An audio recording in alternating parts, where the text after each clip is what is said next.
Hey everyone, so excited to see you here today. We are once again live on the Rockstar Coach Brand Club. And today I have a super interesting guest. She's got a really interesting topic to talk about today that I think will be really cool for coaches and consultants in really creating that up level in your brand and when in your business. So I'm Melissa Henry, I'm your host, and I want to introduce really like a great friend of mine, an incredibly supportive person and a generous human, Teresa Porter. She's a massage therapist, a yoga instructor, and an emotional release practitioner. She's been in the health and fitness industry for over 22 years. And she created this methodology that she calls the Porter method. And what that does is it uses emotional release techniques, including integrating physical movement and inner peace work. And her formula requires you to learn how to release your subconscious blocks. So Teresa's been featured on many places in the media, in ABC 15. This is in locally to her. Sonora and Living Live, iHeartRadio, Mix 96.9.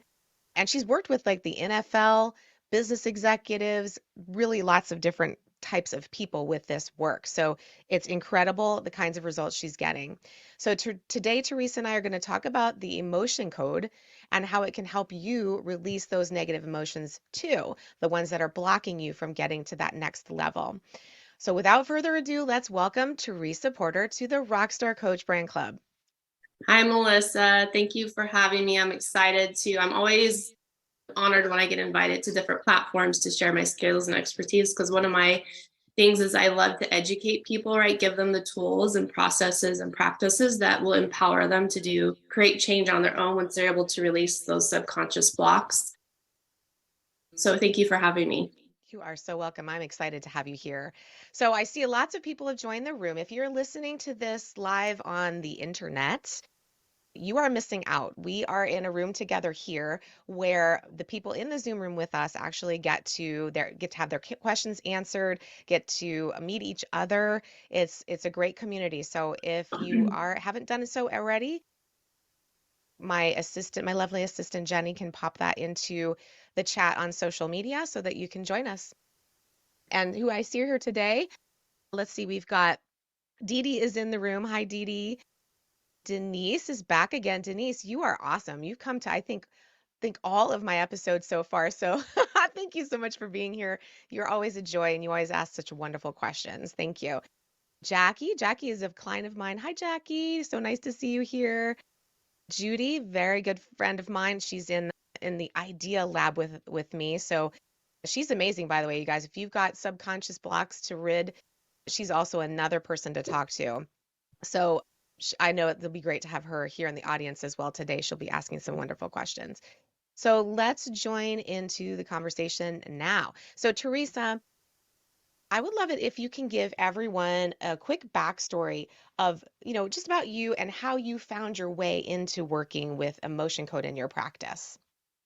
Sure. So I have a couple of different ways that I came into it, but everything that I've come to do with clients that I've gotten trained and certified in has been my own healing journey. And so I'll just try and keep it really short is I got into massage because I was in a car accident when I was in eighth grade. And I had severe whiplash. I was a gymnast at the time and I had to stop gymnastics. I couldn't do eighth grade PE.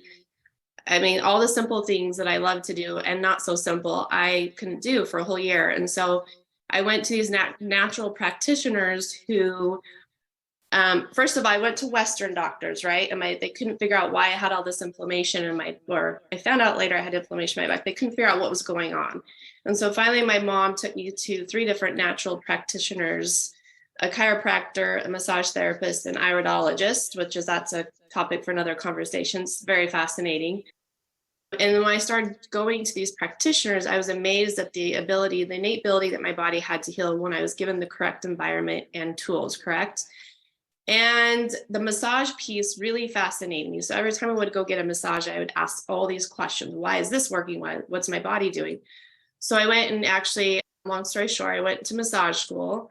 And then as I was getting into my massage practice, of course, I had this upper body tension and I knew yoga was good for that. And then after I had my first daughter, I had severe back pain and I heard that yoga and Pilates was really good for your back. So I went and got trained in yoga and Pilates. I'm the why girl. Like if something works, I have to know why. I can't just I just can't go and have it done. I have to know why. I have to know the science behind it. And then as life happens, we all have different heavy things that happen in our life, right? So I had some stuff going on in my marriage at the time. I had some family members that were struggling with addictions, and it was really causing all this turmoil in our family. And I didn't know how to process it. I had all this anger coming up. I had a lot of heavy emotions I didn't know how to deal with. I tried to talk therapy, which definitely has its place, right? But I feel like when you go to talk therapy, it kind of you talk about things, you might have a little bit different tools of how to communicate or a different perspective. But I was still would leave the session feeling almost like the pot was stirred and now they send you away. And I'm like, now what do I do with these emotions after talking about all the details of this event, right? And so I started going to this natural practitioner who was trained in all these emotional release techniques. So I tried hypnotherapy, EFT, the matrix, all stuff I couldn't even explain how it works. She just was trying all these different things on me. And then she tried the emotion code with me. And I was so amazed at how quick and effective it was within just one session. And I would leave the session feeling lighter. Don't get me wrong, when you're doing deep emotional work, you would feel drained afterwards. So for the first several sessions, I was feeling very exhausted, like I just go home and sleep for hours. But as I continued to work with her, these emotions I hadn't been able to deal and process just left me. That trigger wasn't there anymore. And I also dealing with extreme leg pain on my right side since I had my second daughter that just wouldn't go away. And she helped it leave like no pain at all. And I was just again amazed. I was like, okay. And then she's the one that called me for it and was like, you need to get trained in this. You can blend it with your body work. And you'd be one of the first practitioners that's doing this blend together. And I was like, I don't have time for this. I was like, I don't want to learn another thing. Well, long story short, things kept coming across my path, and I felt like I was getting the messages I was supposed to learn this modality. So, long story short, I finally got trained in it, and now I've been blending it into my yoga with my yoga. So, I also use movement with the emotional release, and I also do emotional release before I do body work with my clients. So, I guess that's kind of a long, short version of how I came into doing emotion code. That's incredible. That is so incredible. Because, honestly, like as, coaches and consultants in this industry, this is important for us to be really, attuned to what our emotions are, probably more so than a lot of other industries, I would think. So we teased this episode out into like asking, basically asking the question, well, what is emotion code? So can you kind of dive a little bit deeper into the what is, and then we'll kind of go from there. Sure. So, the emotion code is just one form of emotion release technique. There's a lot of different techniques out there, and I know some people are familiar with EFT, right? Like tapping different parts of your body to Yep. release your emotions. And so we know that our body holds on to trauma and it starts to manifest in different ways. So we know from the study of physics that all things have an energetic vibration, right? That's including our thoughts, our intentions. And thoughts are things, and our emotions elicit a somatic bodily response. So, you remember when we start to get anxiety, right? We start to be interviewed, or we're giving a presentation, right? We start to feel like nervous in our stomach. Some people actually get sick to their stomach, right? Or if you get angry, what happens? Some people start to sweat. So that is your body having a somatic bodily response. And so when you have heightened negative emotions that you're not able to process, or you don't have tools to know how to work through them, that changes the vibration in your body, and it starts to disrupt the energy going into your organs. It can start to cause weakness, dysfunction, and disease over extended period of time. And so the study of mental and emotional therapies and the to release these trapped emotions has been around probably since about the 1930s. And like I said, there's lots of different types of modalities, but I've personally found from my own experience that the emotion code is, for me, the most quick and effective. And I've actually, over the years of doing this with my clients, they have expressed that this is very quick and effective and not as intense as some modalities where they have to kind of rehash or go back into the memory. I think it's RDM. I can't remember that one, but I've had a lot of my clients come to me that have experienced, and this is just very quick and effective. So, down to more how it works is Dr. Bradley Nelson, who's a chiropractor, is the one who came up with this technique. And similar to me in my practice, right? I've had people come to me getting body work to have a certain area to be released, right? And so, no matter the frequency they come or the different techniques that I try with them, a certain area just won't release. And similar to Dr. Bradley and his practice, they would keep coming in for adjustments and a certain area wouldn't hold with the adjustment. And so he went in and came up with this. So what he does is he uses kinesiology, which is a form of muscle testing, to identify what area of the body is trapped or what emotion is contributing to that area being blocked or stuck. So it doesn't only relate to chronic pain or acute pain, it can also be addressed with addressing people's anxiety. This has been like a lot of people come to me for anxiety, and that affects us as coaches and consultants, right? You can't show up in your business if you're dealing with anxiety. You can't communicate what you need to communicate if you're dealing with anxiety, depression. And so what happens is he uses kinesiology, which is a form of muscle test. And I think most people are familiar, like if anyone's seen, like if you put your arm out, right, and then you ask your body a question, your body holds and knows the truth. So when you're not speaking the truth, your body becomes weak. And someone will push on their arm. And if it's yes, your arm is strong. If it's no, your arm is weak. So that's just one form of muscle testing. And so he'll go through a chart. It's actually this chart right here. He's put it into columns and rows, and you go through and you muscle test to identify which emotion is trapped that's contributing to whatever you're testing. And once you identify the emotion, you have to identify, is it past or current? If it's past, you have to go and identify specifically what age or age range and what it's kind of connected to. But the great thing I like about this modality is you only have to know as much as the subconscious needs to know before it's released. So as I'm muscle testing, it'll say, okay, I don't need to know any more information. And you actually use, this is actually a magnet too. You can use any type of magnet, and you run it down the governing meridian. So in acupuncture therapy, which has been around for thousands of years, the governing meridian is the main meridian that all the other meridians run into. And you run the magnet down the governing meridian 3 times to release it. Sounds kind of simple, right? Some people are like, that doesn't make sense. But let me tell you, it's so effective.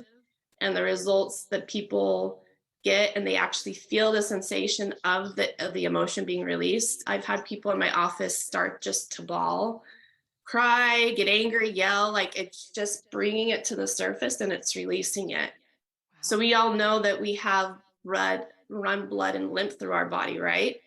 Mhm. But we also, this is the part where it's the electromagnetic energy, which is the interconnected system that flows through the entire body. So the analogy you can relate it to is if you have a credit card, right, and a magnet comes in contact with a credit card, all of the information on your credit card is erased. Similar to this. So you're running the magnet down the governing meridian and it releases it. So that's Nice. kind of general overview of Yeah, no, how it that's a works. great overview. Thank you. And Denise says she did do this type of therapy. She said it was awesome, helped her a lot, and she also cried a lot from that. So I can totally see how that would be a, a letting go, right? Just kind of here it is at the surface, let's let it go. Yes, Love that. yes. And And so once what's it's this released, it's released. It's like you don't right? have to like rehash anything else. It's just gone. So what is the scientific study behind this? Like what are some of the play like if people are like thinking, "Oh, this sounds a little out there to me." People run the gamut between, feeling like this makes sense to them. They've been in that kind of world before. They're cool. Other people are like, I don't know. I know some people like that.